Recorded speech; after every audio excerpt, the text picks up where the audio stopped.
Bom dia a todos.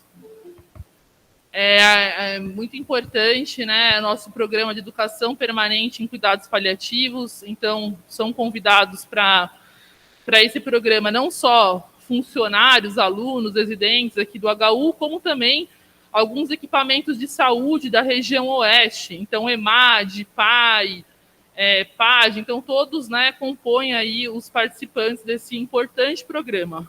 Hoje, nós temos a honra de receber a professora Maria Júlia Kovacs. Ela é professora livre-docente do Instituto de Psicologia da USP, membro fundador do Laboratório de Estudos sobre a Morte, membro do Comitê de Saúde Emocional do Instituto Oncoguia e membro do Comitê de Ética da Academia Nacional de Cuidados Paliativos. Óbvio que o currículo da professora Maria Júlia é muito mais vasto que isso aqui é um humilde, né, currículo. A professora Maria Júlia tem ampla experiência em cuidados paliativos, em toda essa questão relacionada, e eu tenho certeza que ela vai nos brindar com uma excelente palestra. A programação aqui são 40 minutos para a palestra, e depois nós vamos ter uns 20 minutos, né, aberto para tirar dúvidas, para questões dos participantes. Professora Maria Júlia, a palavra está com você. Carla, querida, e todos que estão assistindo, muito obrigada aí pelo convite. Vocês me ouvem bem? Aqui sim. Ok. Então, eu quero agradecer, eu tenho assistido às palestras e participado das reuniões, agora um pouco menos, mas muito importante, eu sempre tive relação aqui com o HU, então eu estou muito feliz de poder estar aí com vocês. O pedido era para falar sobre luto antecipatório em programas de cuidados paliativos. Tudo bem? Alguém me dá um alô aí. Sim, professora. Estamos vendo a apresentação. Agora eu vou tentar passar. Bom, esta aqui é a nossa santa inspiradora. Ela está de olho aqui nesse encontro nosso e vai abençoar a gente. Eu pensei só para introduzir, depois eu vou entrar no assunto mesmo, né, falar um pouquinho de algumas ideias dela, né, essa questão do contato com o paciente, né, centrado no paciente, entendendo a dor, sintomas, e assim, dessa forma, poder aliviar de uma forma mais integral.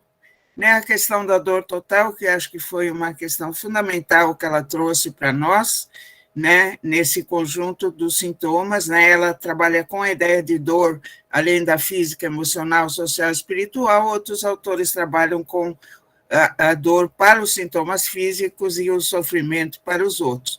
E aqui um ponto importante, né, porque isso vai ser base importante do nosso encontro, a família como unidade de cuidados, né. Bom, definições eu não vou passar, porque até vocês já tiveram várias aqui durante os encontros, né? Os princípios também já foram apresentados, só pensando em fundamentar algumas coisas, né?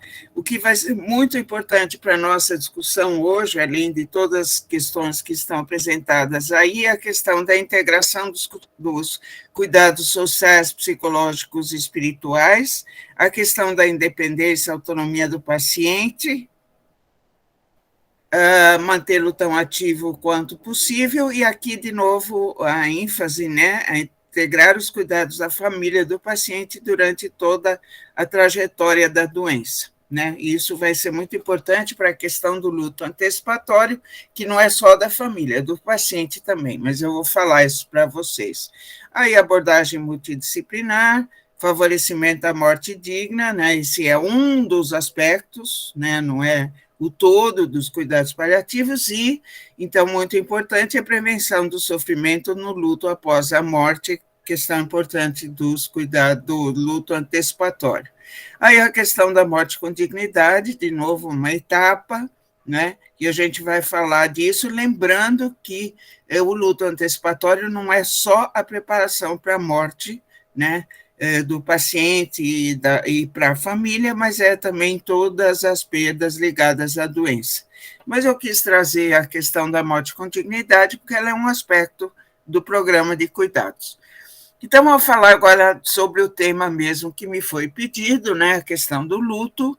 Então, essa é uma questão importante. O luto é um processo de elaboração de perdas por morte e perdas por situações significativas da vida. Claro que o adoecimento ele envolve uma perda significativa, que é a perda da saúde, além de outras perdas vinculadas ao trabalho, às questões sociais, sexualidade, questões corporais e várias outras que a gente vai falar um pouquinho mais. Né? O luto é uma experiência universal, né? Então todos já passaram por processo de luto. Eu duvido que alguém do grupo não tenha passado. Caso alguém não tenha passado, depois, ao final da minha fala, a gente conversa a respeito. É universal, mas também é singular, ou seja, cada pessoa vive o processo de luto baseado numa série de fatores que eu já vou detalhar com vocês. Então, muito cuidado quando falarem de luto patológico e tal, porque a singularidade ela é muito importante, principalmente considerando aspectos adaptativos de cada um. É um processo experienciado e é um trabalho psíquico intenso. Então, parece que a pessoa está maluca, parece que a pessoa está doente, mas ela está atravessando uma crise muito grande. E, por isso, o luto sempre precisa de cuidados. Não sempre de cuidados profissionais, mas de cuidados afetivos, cuidados familiares, de amigos, né? Porque se lida com sentimentos muito intensos e ambivalentes. Lembrar que o luto é uma crise, não é doença, embora tenha tido várias tentativas de associar luto com depressão, o que não é uma associação direta, e que a pessoa, por parecer estar bastante perturbada e tal, que ela estaria num processo patológico, mas não é. Fatores que mediam ou influenciam o processo de luto. Então, quando alguém pergunta como é que uma pessoa se luta, como uma criança se luta, como um paciente que tem uma doença avançada entra no processo de luto, a gente não pode generalizar. E aí eu vou levantar algumas das questões que são importantes da gente considerar. Quem é a pessoa que foi perdida? Né? Qual a relação dessa pessoa que faleceu com o enlutado? Quais são as características do enlutado? Características de personalidade, modos de enfrentamento, história de vida. Então, são vários fatores que interferem. Como é a ligação, ou como foi a ligação com o falecido? A gente sabe que as relações são ambivalentes, mas às vezes são muito conflitivas, com muita intolerância, então é muito difícil. O tipo de morte, né? Se é uma morte repentina, violenta, sem corpo, ou com corpo mutilado, ou se é uma morte lenta, com muito sofrimento e dor, enfim, todos eles têm alguma interferência. É muito difícil dizer qual é mais difícil de uma maneira geral, né? A experiência de perdas anteriores e os cuidados recebidos, isso é muito importante quando a gente fala com o enlutado para saber como que ele foi cuidado em outras perdas. Às vezes, essa perda considerada agora no programa de cuidados paliativos já foi antecedida por várias outras. Se a pessoa tem uma doença mental, então ela pode ter uma doença mental e sofrer um processo de perda grave, né, com vínculo significativa, né, lembrar que a gente entra em luto com perdas significativas, com as quais se tem um vínculo ou que influenciam fortemente a nossa vida. Então, a pessoa pode ter uma depressão e aí ter dificuldade no processo de luto, ou até mesmo o processo de luto, pelos seus fatores de complicação, pela fragilidade do enlutado, pode se transformar num transtorno mental, mas a relação não é direta. E ter ou não uma rede de apoio social familiar, amigos, vizinhos, comunidade, né? Eu gosto muito dessa teoria, por isso eu vou enfatizar essa teoria dual do luto, desses dois autores, né? E ele é compreendido como um processo dinâmico e regulador, portanto, ele é um processo que vai evoluindo, né? E vai tendo vários tipos de regulações, né? E o ponto importante dessa teoria é que o enlutado tem que oscilar entre esses dois polos. Quando eu digo tem que, é importante que os dois sejam considerados. A elaboração da perda, então, da pessoa ou da situação significativa é lidar com os sentimentos, com o sofrimento, com a dor, e também tem que ter energia psíquica para a restauração, né, que é a readaptação ao mundo sem a pessoa querida ou sem a situação habitualmente vivida. Isso foi muito importante na pandemia, está sendo, né? Então, as duas coisas têm que ter o seu espaço, né? E às vezes o enlutado pende a uma só, sem o desenvolvimento da outra. Por isso é muito importante que nos cuidados a gente garanta os dois polos. Bom, agora falando um pouco mais do luto antecipatório, pensando um pouquinho no paciente e os seus processos de perda. Então, quando a gente fala do paciente, é o luto de si mesmo, o que ele perdeu de significativo? Aí rola algumas coisas, né? A saúde física, o corpo saudável, a possibilidade de trabalho, a questão da identidade, essa é uma questão importante que eu vou desenvolver com vocês, autonomia, porque muitas vezes ele deixa de tomar decisões sobre a sua própria vida, né? E aí eu falo nessa questão do desinvestimento, que é sentido por muitos pacientes, de ser condenado à morte antes de morrer. Ou seja, ninguém mais fala com ele, ninguém pergunta as coisas, ninguém vai visitar, não é consultado para as decisões fundamentais da sua vida. Então, a gente fala que o paciente sofre um processo de luto, né? Muitos têm medos, né, da dor, da mutilação, da dependência, né, muitas vezes sentir-se sobrecarga para os familiares, essa é uma queixa muito frequente, do que vai acontecer com os familiares quando ele não estiver mais, de não ver os filhos, netos crescerem, da própria morte, né, a gente sabe que muitas vezes a pessoa tem medo que vai sofrer muito, mas também tem, parece uma coisa meio infantil, mas é verdade, o medo de ser esquecido. Aliás, se ouve dizer assim que a pessoa morre de fato quando ninguém mais pensa nela, né? Que nada pode ser feito, do desinvestimento que eu falei, de ter vivido uma vida sem sentido, e mais tantas outras coisas que quem vai nos contar sobre isso é o próprio paciente. E a gente sabe que muitas vezes o que dói mais é a incompreensão, desamparo, o isolamento. Então, isso foi um problema muito sério na pandemia também, as pessoas ficaram isoladas, abandonadas, tem histórias terríveis de pessoas que morreram e ninguém soube até que começou a ter odor e tal, e aí descobriram que tinha uma pessoa morta dentro de casa. Isso é muito triste, e é uma das coisas mais tristes que a gente possa imaginar. Muitas pessoas que têm doença avançada, né, pedem para morrer. Lembro que é muito importante a gente poder fazer escuta desse processo, saber o que está acontecendo, se o sofrimento está muito grande, se é um pedido de ajuda, se é solidão, enfim, o que quer que seja. A gente, num primeiro momento, não tem que fazer nada, nem apagar o paciente com antidepressivo ou chamar correndo o pessoal da saúde mental, se trata mais de ouvir o que está acontecendo e, principalmente, não se trata de matar o paciente. Ninguém vai fazer nenhum procedimento, nem de assassinato e também não de eutanásia, mesmo porque aí a gente teria o pedido, né? Mas a gente está diante de uma pessoa que está considerando se a vida vale ou não a pena ser vivida.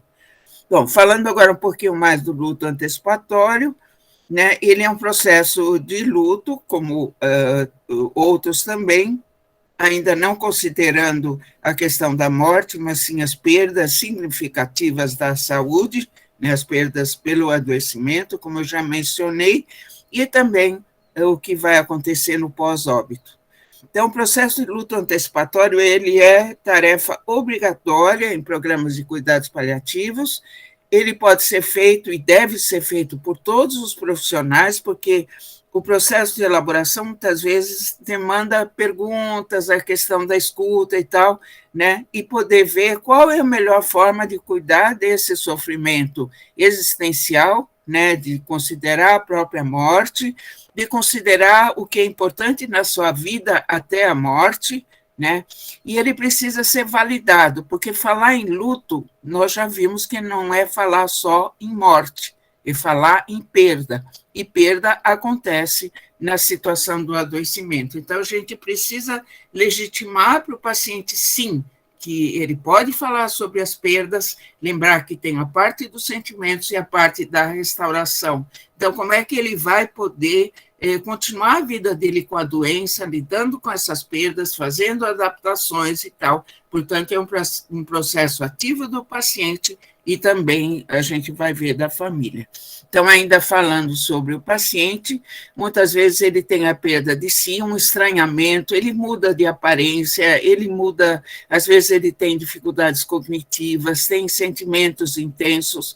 Por exemplo, uma questão que é muito forte é da despersonalização, ou seja, ele perde a identidade de pessoa saudável, adquire uma identidade de doente. Isso é uma coisa que a gente tenta minimizar o máximo possível, mas é importante a gente considerar que isso acontece. Uma das identidades de doente mais difíceis é quando perde a biografia, perde o nome, passa a ser chamado de senhorzinho e senhorinha e doentinho e não sei, essas coisas são terríveis para um ser humano que tem toda uma história de vida. E também a questão do luto é a perda do outro, né? A separação, medo da separação que virá com a morte, o medo da hospitalização, né? São várias questões aí para a gente considerar. Fatores de risco para o paciente são doenças lentas, degenerativas, esse estranho a si mesmo, né? Eu me lembro que uma vez eu atendi uma pessoa, um programa de cuidados paliativos, ele disse, eu me perdi.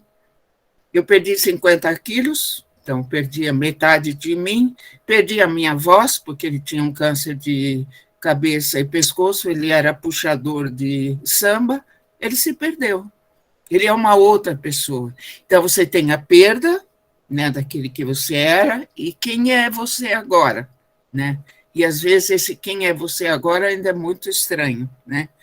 Dor e sintoma de difícil cuidado, então, por isso que os cuidados paliativos são fundamentais, cada vez devem ser ampliados, né? Então, isso é muito importante. Ter vergonha, ter feridas ulcerativas, mau cheiro, tudo que pode distanciar o paciente das pessoas queridas, né? Então, isso tudo precisa ser cuidado.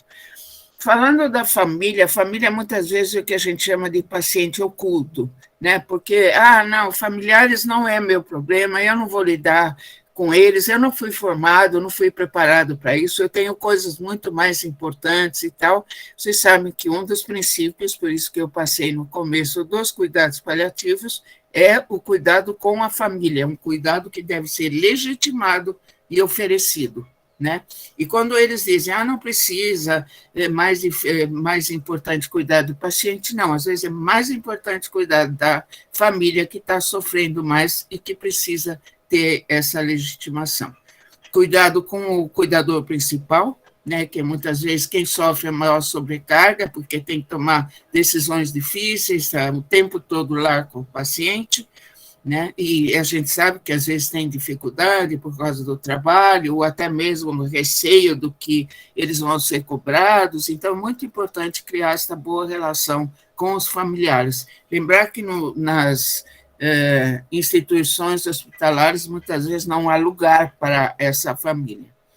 Ambivalências durante o luto antecipatório, desejo que a pessoa continue viva, desejo que morra. Então, qualquer uma das alternativas sempre gera culpa, porque eu estou sendo egoísta, porque não estou deixando morrer, ou eu estou matando a pessoa, isso fica presente. Lembrar sempre que no processo do luto a gente tem que cuidar dos sentimentos intensos e ambivalentes. Então, estamos aí dentro da situação. O que auxilia familiares, né? Uma estrutura familiar flexível, onde as pessoas se conversam, se cuidam, conseguem fazer adaptações, conhecimento sobre doenças, sintomas, né? Isso é muito importante, conversar com a família numa linguagem compreensível, que eles possam entender o que está acontecendo e como é que eles podem ajudar nesse processo de alívio e conforto. E ter uma rede social, né, de amigos, vizinhos que podem dividir a tarefa. Isso ajuda, não resolve, mas ajuda. E quais os fatores de risco?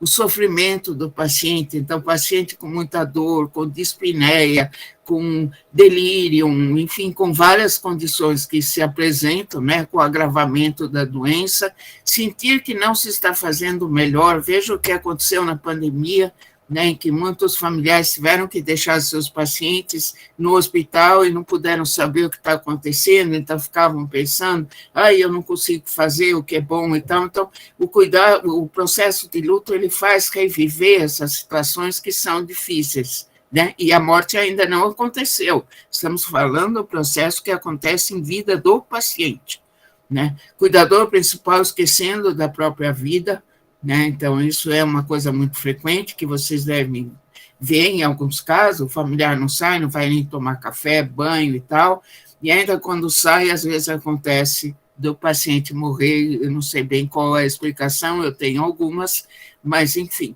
são situações muito difíceis, né? Famílias pequenas, pessoas com estrutura frágil. Então, não é o fato de ter uma pessoa que está morrendo, que precisa de cuidados, que acaba com a fragilidade de outra pessoa. Tem pessoas que não têm condições de cuidar, né? E aí, muitas vezes são culpados e tal, mas às vezes é uma impossibilidade. Relação ambivalente, né? Falei que todas as relações são ambivalentes, mas algumas são muito complicadas, né? Por exemplo, ter sido abusado, não ter recebido cuidados, enfim, agora tem que tratar de uma pessoa de quem não querem tratar, não querem se ver, então fica um processo muito misturado, e ter essa possibilidade de falar sobre isso é muito importante. E, claro, múltiplos estresses, né? Financeiro, trabalho, ter outros doentes, ter filhos pequenos, então tudo isso torna a situação mais complicada. Aí nós temos também especificidades, né? Então, por exemplo, a doença de Alzheimer, né, a morte psíquica, é muito difícil porque a pessoa está fisicamente viva, está bem e não sei o quê, mas ela não é mais a pessoa que ela costumava ser, e aí é muito difícil validar esse luto, tanto pelo próprio familiar, como, e principalmente, pela sociedade, né? E o câncer, né? Por exemplo, que aí muitas vezes a parte psíquica está preservada, mas tem a degeneração, o sofrimento, a dor. Então, ambas situações são difíceis, mas difíceis de modos diferentes, né? Necessita, talvez, de cuidados também de ordem diferente. E as duas eu coloquei como emblemáticas, mas tem várias outras. São doenças de longo percurso, com sobrecarga física, psíquica e financeira, né? Então, são muitos anos de cuidados, e às vezes cuidados caros, né? Então, a gente precisa pensar nesses cuidados a longo prazo. O luto antecipatório, ele pode ser prevenção de um luto complicado pós-morte. Então, eu cito aqui um estudo de Braz e Franco, né, de 2017, que fizeram um estudo sobre luto antecipatório como prevenção de luto complicado, né? O que é luto complicado? É o luto onde a intensidade do sofrimento é muito grande, né? Então, a pessoa está sofrendo demais e não consegue ter um espaço de alívio desses sintomas e desse sofrimento, né? E a dificuldade de adaptação à realidade. Então, é a parte do processo dual, dos dois polos, né? Mas o que chama atenção aqui não é o tempo de duração do luto, gente, isso é muito importante. Nós estamos em luto antecipatório, a gente fala sobre o processo no adoecimento, mas depois tem o luto pós-morte, que pode durar a vida toda, tá?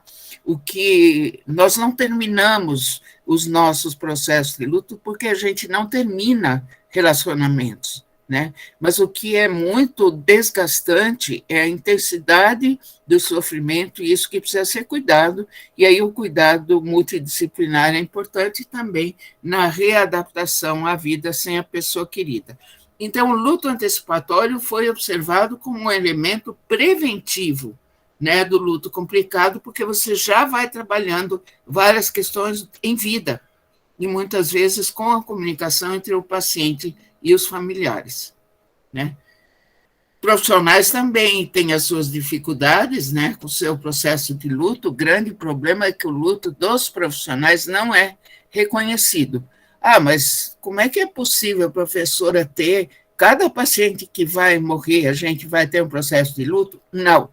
Você vai ter um processo de luto com aquele paciente com o qual você teve um vínculo, com o qual, de alguma maneira, você estabeleceu uma relação, né? Porque foram tratados por longo tempo, porque cativaram a equipe ou um profissional, às vezes até um profissional de difícil manejo, né? Ele acaba trazendo tantas questões que há uma ligação muito forte. Pacientes com os quais se mantém algum tipo de identificação, idade, características, lembram alguém importante ou colegas, né? Colegas normalmente é muito difícil no processo de perda do profissional. E o grande problema é que os profissionais não têm o seu luto reconhecido. Quando eu ainda estava nativa, durante um tempo eu até fiz alguns atendimentos, né, o que a gente chama hoje de roda de conversa, com os profissionais que tinham perdido colegas, por exemplo, ou numa situação muito difícil e tal, né? Então, é muito importante que o processo do luto seja reconhecido e cuidado também dos profissionais de saúde. Aí vai dizer, mas em que horário, professor? Em que mundo a senhora vive? Eu vivo em São Paulo, mas eu sonho com a Suécia. Então, quando eu estou falando isso, é para alguma coisa da gente pensar se não vale a pena a gente ter um espaço de cuidado aos profissionais que vivem processos de enlutamento, além de todos os outros problemas que a gente vai falar, né? Deixa eu ver como é que está o tempo. Bom, tem uns 10 minutinhos ainda. Então, é muito importante cuidar dos enlutados, né? A percepção de que uma perda ocorreu. Parece que eu estou delirando aqui. Claro que a pessoa sabe que morreu, mas às vezes a sensação é que ela ainda está lá, né? E é muito difícil lidar com o fato de que a pessoa não está lá presencial. Ela está lá, estará lá no coração, na alma, na vida, por isso que o processo de luto não termina. Ajudar a identificar e expressar sentimentos. Tem pessoas que não conhecem seus sentimentos, acham que enlouqueceram, que, sei lá, elas nunca foram assim. De fato, o processo de perda, né, ele mexe realmente muito fortemente com os sentimentos e a gente tem que lidar com essas perdas todas. Refletir sobre como é viver sem a pessoa. Então, vocês veem aí o processo dual, né, do sentimento e sofrimento em relação à perda, e como é se readaptar a pessoa sem a pessoa querida, e é por isso que o processo de luto antecipatório ajuda, porque já torna a questão do luto presente, né? Identificar os processos complicados, quer dizer, quando a intensidade é muito forte, para mandar para encaminhamento. Lembrar que todos podem cuidar, né? Escuta, acolhimento e cuidar das necessidades, um amigo pode fazer, um familiar pode fazer, um profissional de qualquer área pode fazer, né? E a escuta especializada, então, cuidados psicológicos e psicoterapia, encaminhar para os profissionais de saúde mental, né? E aí, ajudar a legitimar os sentimentos é muito importante, reconhecer a validade do sofrimento, porque o luto não reconhecido aumenta o sofrimento, ajudar na reorganização, readaptação à vida, e legitimar os rituais. Veja que isso foi muito importante na pandemia, né, porque não foram possíveis os rituais presenciais, tiveram que ocorrer de forma virtual. Aqui são o trabalho do psicólogo, eu gosto sempre de falar, na esperança que nós tenhamos psicólogos no HU, nos programas de cuidados paliativos. Então, tratar com o paciente, né? Aliás, uma tarefa geral, facilitação da comunicação, paciente, família, equipe de saúde, né, com o paciente, tratar do sofrimento existencial. Então, morrer é uma situação essencial na vida, e estar doente e ter todas as limitações é muito importante. Então, esse sofrimento precisa ser cuidado, legitimado, lidar com aquilo que ainda precisa ser resolvido, as questões relevantes, elaboração das perdas. Então, o luto antecipatório, legitimar, né, a busca da dignidade, então, ser um elemento mediador nessa busca da dignidade, dando voz ao paciente, autonomia, né, com a família, trabalhar o processo de luto antecipatório, expressão de sentimentos e o luto pós-morte. Isso é muito importante, né? É talvez mais difícil, mas a gente precisa ter pelo menos alguma oferta desse tipo de trabalho nas instituições e nos programas de cuidados paliativos. Já dizia a nossa inspiradora ali no começo dos slides, né? Bom, em tempos de pandemia, não sei se vai dar tempo, não sei se eu falo um pouquinho sobre isso. O que vocês acham? Fala sim, professora. Pode falar, professora. Sim, Tá por bom. favor.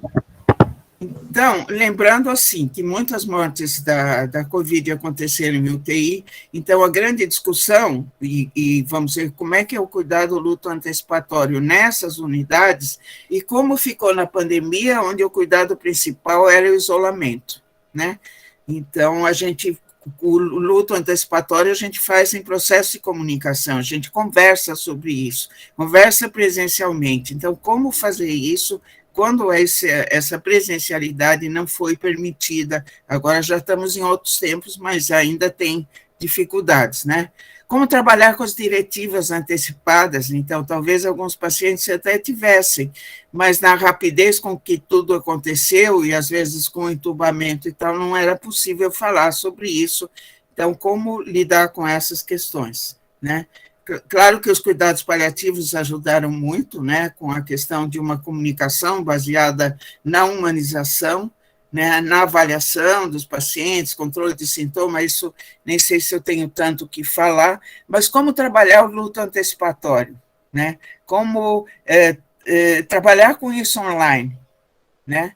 Essa foi uma questão importante, porque, como eu falei para vocês, né, o luto antecipatório ele é um elemento preventivo do luto complicado. Então, como lidar com todos esses, quer dizer, já o luto é complicado, e com tantos impedimentos em relação ao favorecimento do processo do luto, né?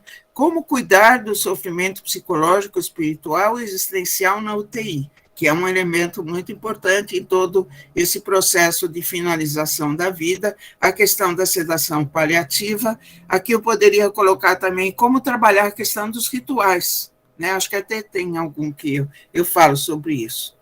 Né? Então, o atendimento psicológico online para os familiares foi possibilitado em algumas instituições, né, preparar para a morte, no caso de risco, e simular os rituais, aí, no caso da morte, de velório em domicílio, né, isso foi também um trabalho que foi proposto, né, lembrando de, se possível, reunir família, lembrar das memórias, dos bons momentos juntos, do que precisava ser falado, né, e manter os cuidados a longo prazo. Esse é um desafio, né, na nossa sociedade, principalmente em lugares públicos, né, em instituições públicas, em UBS, CAPs, ambulatórios hospitalares e tal, os cuidados aos enlutados. Então, isso ainda é um desafio, né? As plataformas foram muito importantes para ver se elas continuam realizando esses trabalhos e de que maneira, né? Porque as pessoas não podem ser voluntárias até o final da vida, precisam também ter os seus recebimentos, então essa é uma discussão. Um grande risco de luto complicado e pandemia de saúde mental que precisa ser cuidada, né? Problemas de saúde mental, ansiedade, depressão, solidão e tal, luto não elaborado, né? Luto traumático, após estresse pós-traumático, por permanência em UTI, por exemplo, todos aqueles problemas de fila, de falta de insumos e tal, que atingiram muito fortemente a todos, né? E a ideação suicida e tentativas de suicídio. O que é possível ser presencial, agora deve ser, né? Que tem algumas modalidades importantes, né, onde a gente pode trabalhar. Os primeiros cuidados psicológicos, é importante ressaltar que não são só de trabalho do psicólogo, qualquer profissional pode fazer, que é basicamente baseado no tripé escuta, empatia e acolhimento. Tá? Oh, meu Deus. rodas de conversa. Psicoeducação é uma coisa muito importante que se desenvolveu na pandemia, que é a possibilidade, por exemplo, de falar para público leigo o que é luto, por exemplo, os familiares, quais são as características do processo de luto e tal, e essa importância de legitimar os sentimentos e tudo isso é importante. Previsão de uma outra pandemia após o Covid, não tem após o Covid, né? Tem durante as várias etapas da Covid, saúde mental, lutos complicados, então veja isso, né? Nós vamos ter que trabalhar com essas questões, porque foram lutos que não foram elaborados no seu processo antecipatório, intensidade de sofrimento muito grande, dificuldade de readaptação, e aí, eventualmente, desenvolvimento de depressão, estresse pós-traumático e suicídio, né? Profissionais de saúde, outro grupo de risco muito grande, contágio físico. Eu estou falando do Padre Nosso para o vigário, mas, enfim, só para a gente lembrar que isso é muito importante e precisa ser cuidado também, né? Além do contágio físico, o adoecimento psíquico, estresse pós-traumático, muito presente em profissionais de saúde, precisa ser cuidado, burnout, né? Nós temos muitos casos de burnout, perdas profissionais, e isso precisa ser falado e completado, né? Então, a gente tem que falar muito sobre isso. E o risco de suicídio. A necessidade de cuidados durante a atividade laboral. Isso foi uma coisa que, enquanto eu estava na psico e tal, eu batalhei muito para que esse tipo de coisa acontecesse. Então, atividades de descompressão, relaxamento, supervisão, cuidados psicológicos, psicoterapia, tudo para os profissionais. E ofertado, né? Isso que é muito importante. Ofertado pela instituição enfim, garantir isso aí. E aí, só para a gente terminar com uma imagem do St. Christopher's, ainda em homenagem à nossa querida Cicely Saunders, né? Então, é isso, estamos juntos. Bom, deixa eu voltar aqui e voltar a ver vocês. Professora Maria Júlia, em primeiro lugar, queria agradecer, foi excelente, né? Trouxe aí pontos fundamentais que qualquer profissional de saúde, na verdade, qualquer ser humano precisariam saber, porque isso é inerente ao ser humano, o processo de luto, né? Como a senhora bem falou. Então, eu gostaria de deixar esses minutinhos para perguntas, né? Tanto dos participantes. Eu consegui fazer em 41 minutos. A senhora foi perfeita. Foi até, faltou ainda acho que 2 minutos aí. A senhora foi perfeita no tempo. E a gente poderia até deixar mais, mas a ideia é que a gente consiga discutir um pouco, né, professora, que é importante. Com certeza, né? Com certeza. Trazer as dúvidas. Então, o doutor Maurício Seckler já levantou a mão. Então, assim, quem, por favor, quiser perguntar, tirar dúvida, discutir com a gente, pode levantar a mão aí no Meet, e também os internos que estão aqui presencialmente, se quiserem tirar alguma dúvida, fiquem à vontade. Bom dia a todos. Realmente a pandemia foi uma coisa muito difícil. E aqui no HU, eu me orgulho de dizer que a gente acabou, de repente, aprendendo no meio do caminho a convocar as famílias para verem os seus doentes antes deles partirem, mesmo quando eles estavam em isolamento. Era um trabalhão até você ensinar a pessoa a se vestir, depois ajudar a se desvestir e assim por diante. Mas, graças a Deus, esse bom senso nos veio aos médicos do HU. Eu tinha uma pergunta para a professora Maria Júlia. Quando a senhora fala da ambivalência do luto antecipatório, você acha que é interessante avisar os familiares ou os entes queridos que eles poderão vir a ficar alegres com a morte da pessoa? Então, Maurício, bom, obrigada aí pela pergunta e parabéns, né, que vocês puderam oferecer esse espaço de presença dos familiares, o que é muito importante, né?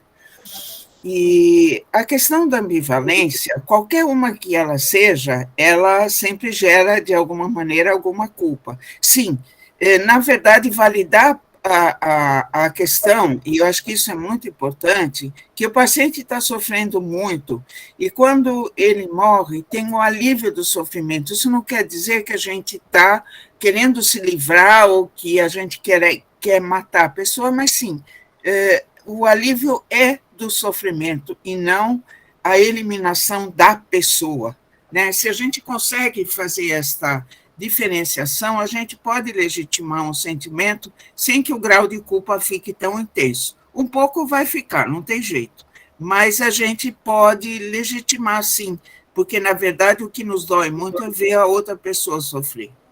A mesma coisa quando a pessoa diz, eu não quero que ela vá embora e tal, e aí quando ela se dá conta que isso talvez seja um egoísmo de manter a presença, mas sem considerar o sofrimento. Isso é ambivalência, a gente oscila, né? E o profissional pode legitimar isso, dizer, olha, você tem direito de estar assim, né, nesse momento, e veja como que você consegue se organizar em relação a esses sentimentos. Obrigado. Obrigada, professora Maria Júlia. Temos uma outra pessoa que levantou a mão aí online, doutor Fernando Stocco, por favor. Oi, eu não conheço todo mundo, eu sou o Fernando Stocco, eu sou médico da divisão de clínica aqui do HU. Professora Maria Júlia, primeiro, parabéns pela aula, muito esclarecedora. Eu queria fazer uma pergunta para a senhora, vai um pouco na linha do que o Dr. Maurício comentou, da ambivalência do luto, mas mais no sentido daquilo que você comentou, aquele familiar que não tinha uma relação muito boa com a pessoa, e, assim, eu passei por uma situação eu lembrei perfeitamente, assim, no pronto-socorro do HU, uma paciente em fim de vida foi admitida lá, trazida pela filha, e era nítido que a filha, ela trazia uma ansiedade muito grande. Assim, apesar de já muito bem resolvida com a morte da mãe, assim, uma senhora com demência avançada, ela já tinha toda uma estrutura ali socioeconômica favorável para ela processar esse adoecimento a longo prazo, mas ela, em um momento, me marcou muito, porque ela falou assim, mas ela nunca foi uma mãe muito boa para mim. Então, não vai ser difícil esse processo. Mas, assim, logo depois, como ela emendou a fala dela, ela deu todos os indícios de que, na verdade, seria muito difícil para ela aquele processo. Então, assim, óbvio, o que eu acabei fazendo foi validar o sentimento dela, falar assim, olha, eu imagino, eu acredito que seja normal você se sentir assim, mas eu não sei, eu queria ouvir de você se tem alguma estratégia interessante, específica nesse grupo de acompanhantes, para lidar com isso, porque gera muito sofrimento, né, para o familiar, assim, eu acho que mesmo ele não identificando isso. Olha, acho que uma coisa a gente tem que entender aqui, que eu acho muito importante isso que você falou, porque a gente fala muita coisa, às vezes fala rapidamente, e claro, ela está no meio de uma crise, né, e portanto, falando coisas ainda não muito bem pensadas e não muito elaboradas, isso é natural. Né? O fato de ter tido um relacionamento difícil e a pessoa morrer, não quer dizer que a elaboração da perda vai ser fácil, porque o processo de luto, ele muitas vezes vai retornando, né, para as coisas do passado, para coisas que não puderam ser conversadas, não puderam ser elaboradas, e agora não o serão mais, né, porque a pessoa não está mais viva. Então, eu acho que parece meio mágico, mas a possibilidade de a gente poder falar sobre estas coisas em vida, assim como fazer doações em vida é melhor do que deixar para o inventário, a mesma coisa vale para os sentimentos, para o que puder ser elaborado em vida é melhor porque você pode conversar a respeito. Então, claro que no caso ela estava com demência, aí já fica um pouco mais difícil, né? Mas ela poder falar essas coisas para a mãe, ou poder trocar e tal, poderia ser uma coisa.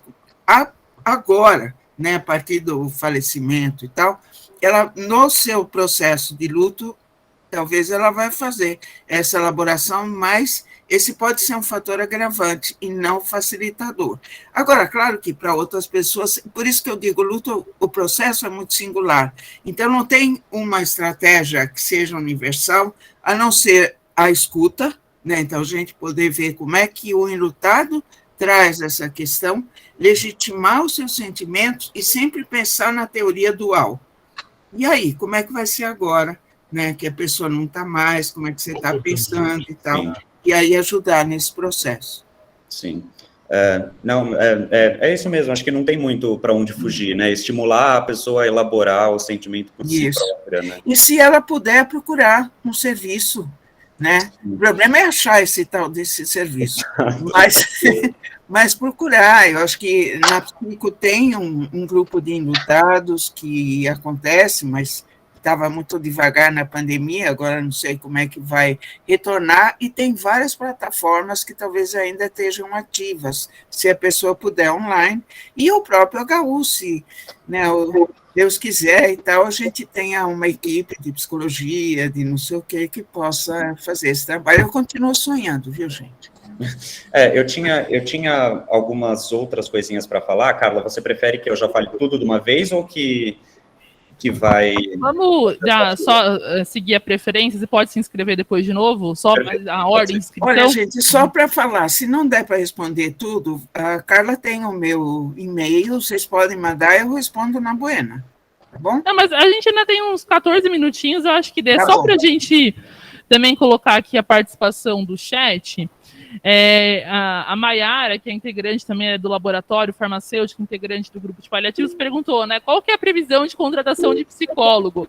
E aí aqui embaixo, a Carol Marques, que é da UTI pediátrica, colocou como é difícil lidar com os pais na UTI pediátrica, com esse luto antecipatório, sem psicólogo na equipe. Inclusive, eu estava conversando, um dos internos perguntou um pouquinho antes, essa questão, mas e os pais, como é que funciona? Imagina, né? Óbvio que é muito sofrimento.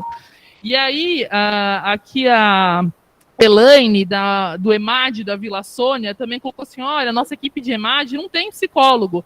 Ou seja, né, tudo isso traduz o quê, né, professora Maria Júlia? Como o psicólogo, ele é fundamental na equipe, inclusive a gente sabe que uma equipe básica de cuidados paliativos tem que ter pelo menos médico, enfermeiro, psicólogo e assistente social, pelo menos.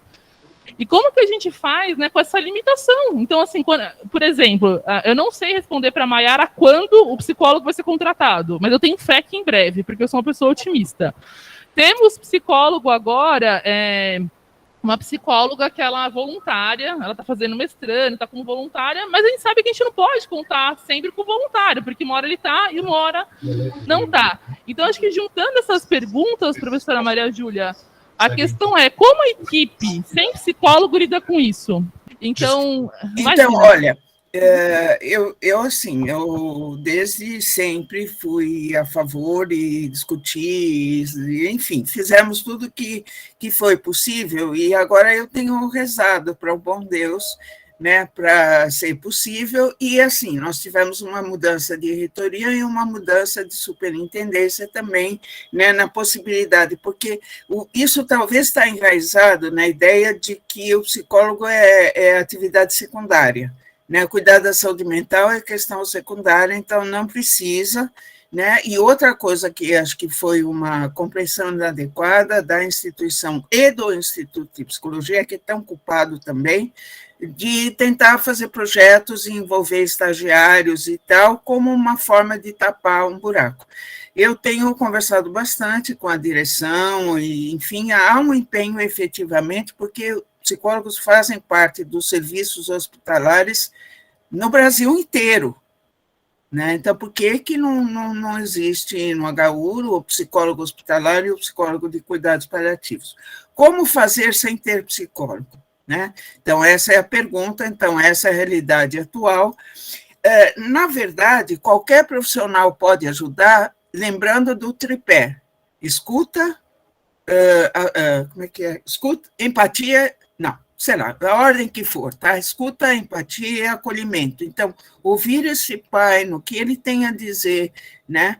E aí tentar ver quais são as possibilidades de atendimento que a comunidade em volta oferece, né? Não tem outro jeito. E a outra coisa é a batalha interna da própria instituição de reiterar esse pedido a cada vez. Porque não é à toa que o psicólogo é um elemento da equipe, porque é muito importante que esse trabalho do cuidado do sofrimento existencial, ou seja, um pai que tem um filho gravemente enfermo, com possibilidade de morrer, vai precisar de ajuda, vai precisar falar sobre isso e tal. Então, essa primeira escuta vem dentro da equipe, quem tem esse ouvido possível, lembrando que não é para fazer alguma coisa, mas é sim para legitimar isso que está sendo falado e para, junto com o serviço social, tentar encontrar recursos de atendimento e acolhimento. Atualmente, talvez, algumas plataformas online continuam atendendo, né, pode ser uma possibilidade, ou serviços, né, e por isso que é muito importante também, porque não dá para contar com voluntários o tempo todo. Psicólogo é um profissional como outro qualquer, tem a sua formação, as suas exigências, e ele deve ser um membro da equipe, e não sempre um voluntário, né?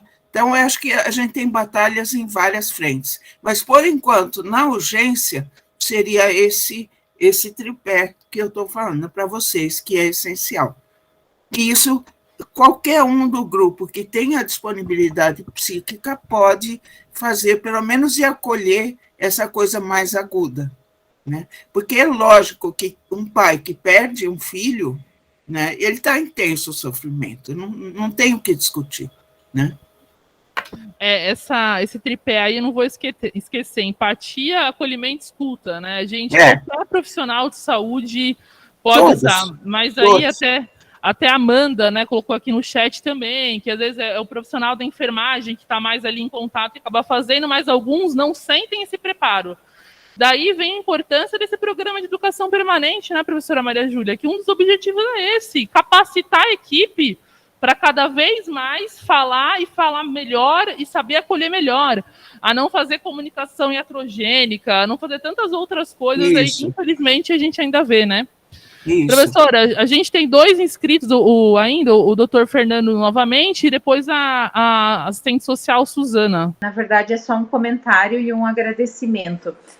O quanto essa questão de escutar, né, que é muito o papel do serviço social, e pela falta do profissional de psicologia aqui no HU, a gente muitas vezes é do nosso papel, é da nossa profissão essa escuta, essa atenção, mas ressaltar essa questão de que todos do hospital, né, independente do cuidado paliativo ou não, mas para qualquer demanda do hospital, para qualquer demanda que os pacientes ou as famílias tragam, a importância de conseguir escutar e não esse viés mesmo de assim, o pai está sofrendo, mas veja bem, então, por exemplo, no caso da criança, o pai está sofrendo, mas veja bem, ele está tão ruim, ele vai ser bom para ele. Não precisa nessa hora. A escuta para essa não é consertar a fala dele, é justamente falar sim, é difícil. Quando a gente concorda com a pessoa, com o que ela está dizendo, a gente não vai afundar ela na tristeza, a gente vai, isso é o legitimar, é falar sim. Deve ser muito difícil perder o filho, deve ser muito difícil ver a sua criança aqui, ou qualquer idade desse filho, porque a gente fica com medo, né, de que ao falar, concordar, dar essa voz para a pessoa de que sim, isso é bem difícil que você está vivendo, que a gente entre num espiral e fiquem os dois ali sofrendo, mas não, quando a pessoa fala sim, isso é transformador, e é uma coisa tão simples, né, mas aí vem umas inabilidades da gente, como desse espaço de também ser essa fragilidade, dessa empatia que faz parte desse tripé, e de você conseguir olhar para aquela pessoa e ter esse cuidado, né? E não é uma coisa assim, muitas vezes pela rotina do hospital, embora sejamos humanos, né? Mas que a gente vai calejando. Então, refazer esse processo e dar essa escuta nos primeiros momentos e legitimar o que a pessoa fala pode ser artificial, muitas vezes, para o profissional que não está acostumado. Mas com a prática e com a repetição dessas ações, a gente vai conseguindo tocar dentro da gente e ter esse espaço de escuta para o outro. Era só isso. Perfeito. Muito bom, Suzana. Muito importante. Perfeito, né? Acho que legitimar o sentimento do outro é muito importante, né, professora? Fernando, fala então seus comentários e aí a professora Maria Júlia finaliza para a gente. Boa, vai ser rapidinho.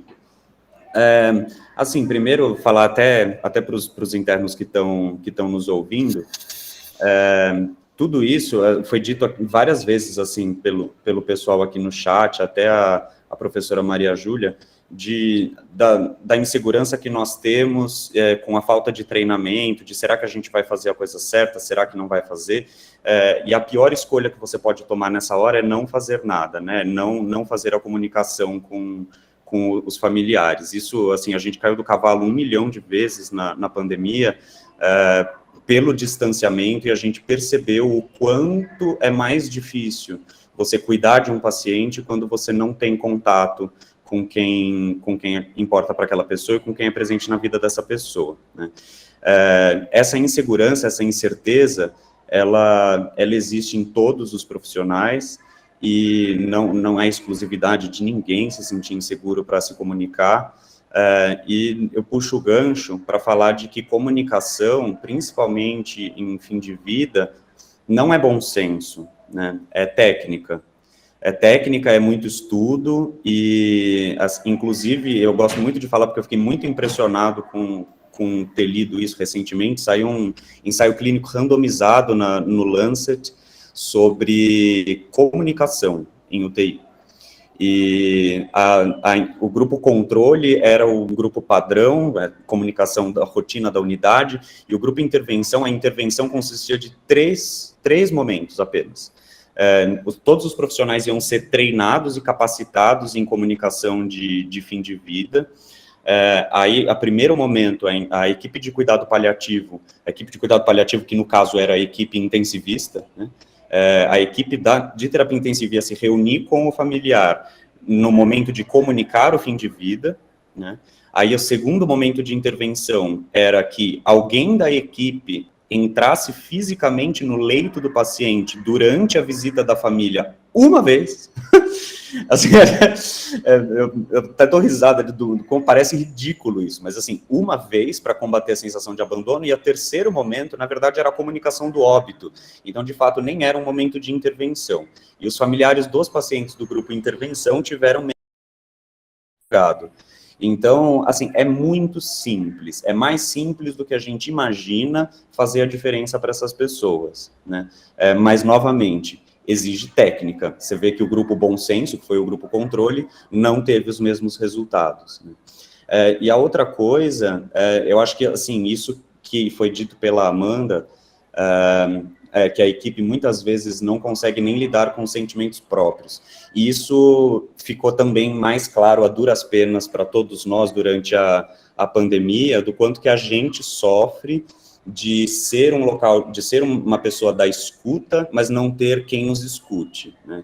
Então, assim, isso eu acho que é importantíssimo, importantíssimo. É muito raro a gente ver hospitais que têm um serviço estruturado de psicoterapia para os profissionais de saúde, bem integrado para o corpo clínico, para a enfermagem, para todos os funcionários. Assim, devia ser no momento da inscrição no hospital, assim, devia já ser marcado pelo menos uma primeira avaliação para acompanhamento e segmento.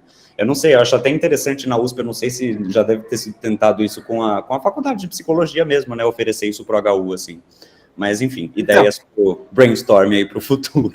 Muito bom, Fernando. Acho que é muito importante o que você trouxe, né? Sim, o Instituto de Psicologia já colaborou e colabora com o HU há muito tempo, inclusive nessa proposta de trabalhar com cuidados e tal. Acho que isso pode ser reativado, retomado e tal, mas isso não isenta, né, a possibilidade de ter o profissional dentro do próprio hospital e ter o respeito ao profissional, né, nessa questão dos cuidados. Acho que eu vi em vários lugares aqui no chat que o serviço social tem participado de uma forma bem intensa nessa parte dos cuidados, né, e que realiza bem esse trabalho. Isso é um aspecto muito importante, então, de ter